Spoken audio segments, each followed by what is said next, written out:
Depuis un siècle, l'énergie consommée dans le monde, 80% est d'origine fossile.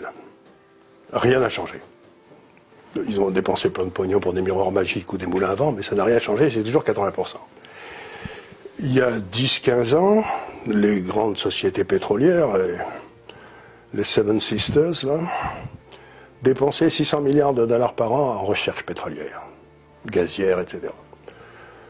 Depuis, on est tombé à 250 ou 300 milliards.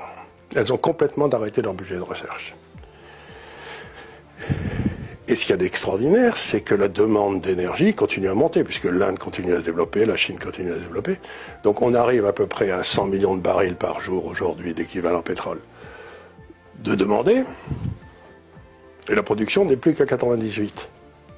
Donc le prix du pétrole va passer à 140, 150, 200, 250, et c'est inévitable parce que c'est très inélastique par rapport au prix, ces trucs-là. L'énergie. Même si on se tape des récessions entre les deux. Même si on se tape des récessions entre les deux, mais il va y avoir des récessions, mais c'est la seule façon pour ramener l'offre et la demande en face. Et la récession, c'est pas ceux qui peuvent se le payer qui vont avoir les récessions, c'est ceux qui peuvent pas se le payer. Donc en particulier l'Allemagne.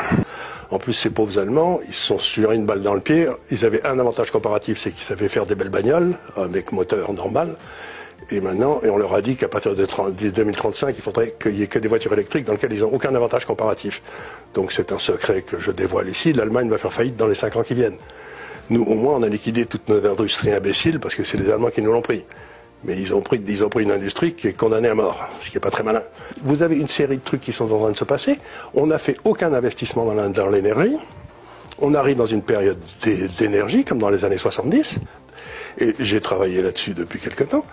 Le cycle d'énergie, c'est à peu près 35 ans. Pendant 35 ans, vous avez une énergie abondante et vous avez ce qu'on appelle un marché haussier.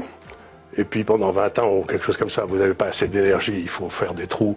Mais le trou que vous commencez à faire aujourd'hui, il produira dans 7 ans, si vous avez de la chance.